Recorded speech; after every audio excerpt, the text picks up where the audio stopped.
How's it going, Big Orange Nation? I've slept on it a little bit. I've thought about it quite a bit. This is Tennessee versus Oklahoma the next day. Thank you so much for supporting the channel, checking out the content. It is greatly appreciated. Make sure you like, you share, you subscribe, and you turn on those notifications as well. We will be going live tomorrow night, 7:30 p.m. Should be a fun one, but slept on it again, and my opinions kind of swayed a little bit. That's why I like doing the instant reaction versus the next day having a night to sleep on it. Last night, when I did my instant reaction, happy with the win for sure. Questioning why we went conservative on it. I look at this more though overnight, and you had a defense dominating this football game last night. They dominated this game to the tune of 222 total yards. That's a pretty good night for this defense. Oklahoma had 36 net rushing yards and 186 through the air, 18 out of 34, one interception. They also had two fumbles on the night, or recovered two. Oklahoma had four fumbles, two recovered. But this is a night where the field was awful. The field was absolutely horrendous. I don't know the reasoning for that. I'd be glad for anybody to tell me the reason. I'm not a turf. I don't know all the turf stuff on it. I don't know if it's the humid weather or what it is. That turf was awful last night. I thought there were some questionable calls in the game that did not go Tennessee's way. I've seen some saying, well, they were awarded the fumble on the lateral. The ball was not past the line of scrimmage, is why that was a fumble.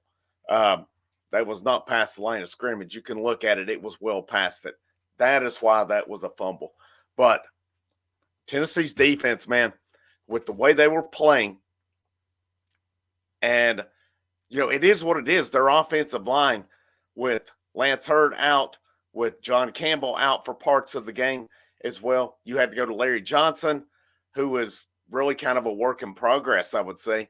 And Dane Davis, sixth-year senior, the guy gives it his all for Tennessee. To me, he's just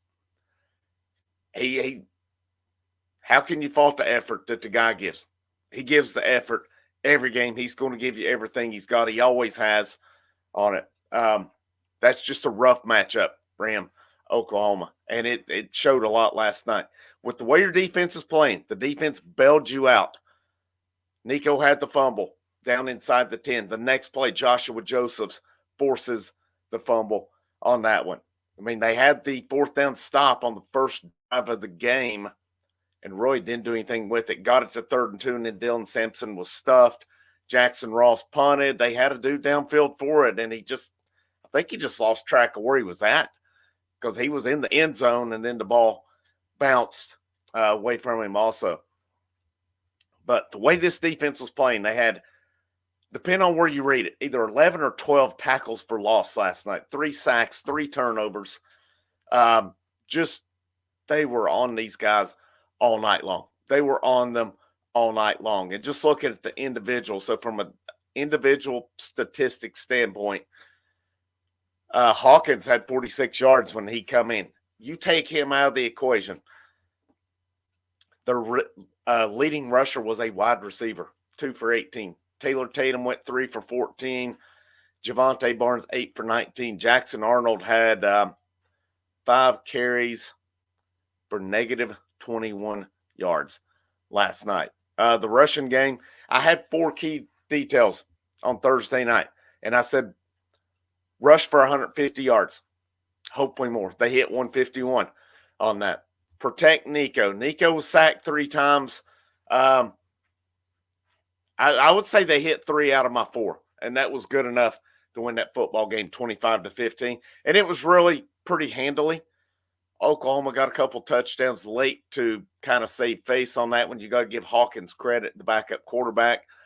I'm not really sure why he was able to get out and do things that Arnold wasn't, but he was definitely able to do a little bit more, as he threw for 132 and he rushed for 46. So he was a little bit of a problem. He gave up a couple sacks.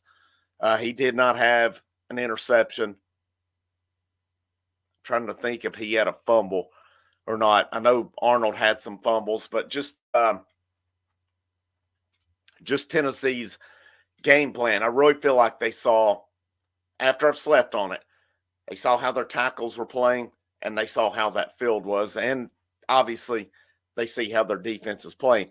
And that's something we've not had the luxury of in the Josh Heupel era, is to ride out a defense the way this one can. There's probably, unfortunately, going to be more games. I say unfortunately. Last night was a win. Awesome win. Let me get to that one here in a minute. But there's going to be more games like that where Tennessee may have to ride a game out with their defense and just not make – I think it was more of a not put your offense in a situation to give Oklahoma a cheapie. I really think that's where they went with it late in the game. I had no problem kicking that field goal when they made it a 16-point game. That was the right call in that scenario. I did feel they went a little conservative early, but again, the part of me where the way the line was playing and the way the field was, you saw your defense, the way they were dominating that football game. Maybe it was smart football. And let me get to the big thing in hand here. Tennessee just went on the road and beat a top 15 team on the road for the first time since 2006. Say what you want on it. A win is a win is a win, ... all night long. And you could tell this one meant something to Josh Heupel. The post-game speech was awesome in the locker room, then giving him the football, him dancing, but you could tell that one was for him. The fact that Nico gave him the game ball on the field and then they gave it to him in the locker room, that's pretty awesome. That's pretty awesome to know. You go back to where rightfully or wrongfully done. Nah, I wasn't an Oklahoma follower to know. You look at it on the surface, it certainly seems Josh Heupel was the scapegoat. You returned there. You've done so much there to know this team had your back, and they wanted this game for you. That shows you what Josh Heupel has done with this program. They're bought in. They're playing the best football that they've played in years. This defense, man, this defensive line, really all three levels last night. Guys were making plays. And I'm going to forget some guys, but Joshua Joseph, big stuff. Jason Jenkins, Jackson Moy, James Pierce was in with a half sack last night. Tyree West. I know there's guys I'm forgetting on that defensive line. I thought Peely and Carter looked good at linebacker. I thought the penalty on Carter was a cheapie late in the game with the personal foul. I thought it was actually more of a fumble than it was anything, but I could be wrong on that one. I thought the secondary, Jermod McCoy, what a pickup he's been from Oregon State. Excellent pickup. Jacoby Thomas will flat out knock you on your ass and not think twice about it. That dude can lay the lumber.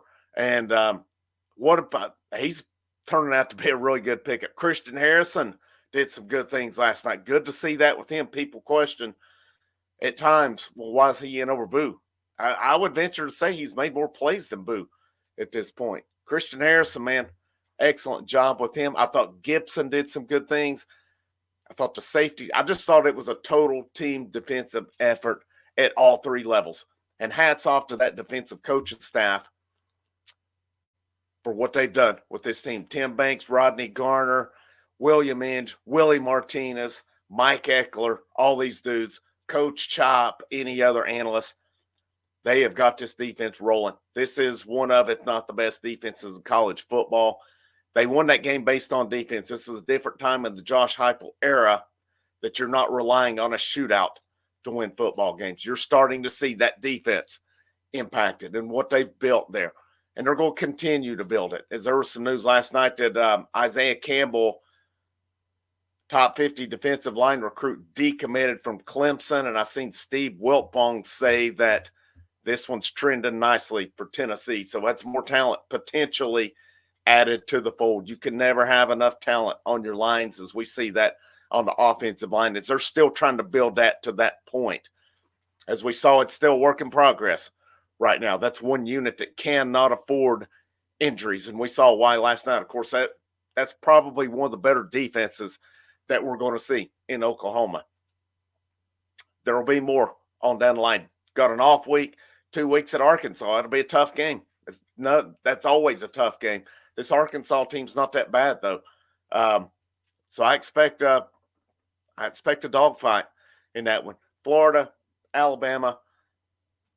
Florida, you can never take for granted. Alabama, of course, they're right now. Can Tennessee score with Alabama? Can they hold Alabama? That's going to be some big questions as we go into that game and many more moving forward. Well, 1/3 through the season, Tennessee's 4-0, top 6 in the country, biggest win, arguably under the Josh Heupel or during the Josh Heupel era for him personally and for the team, as that's again the biggest road win for sure for this team.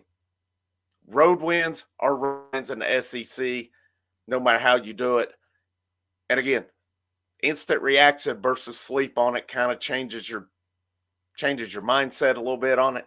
I'm not a fan of conservative play calling, but you know what? I think I get it to an extent.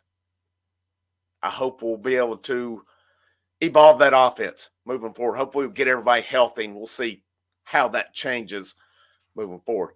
Great win for the Vols. A great day, as always. Anytime you win, especially you get an SEC road win. Huge start to SEC play. This team's still firmly entrenched in the conversation to make the playoffs this year. There's other teams around them and behind them, like Missouri. I think Missouri's an imposter when they start playing teams that are going to drop. They're not that good of a football team. But there's more. This Tennessee team is a top 5 team for sure.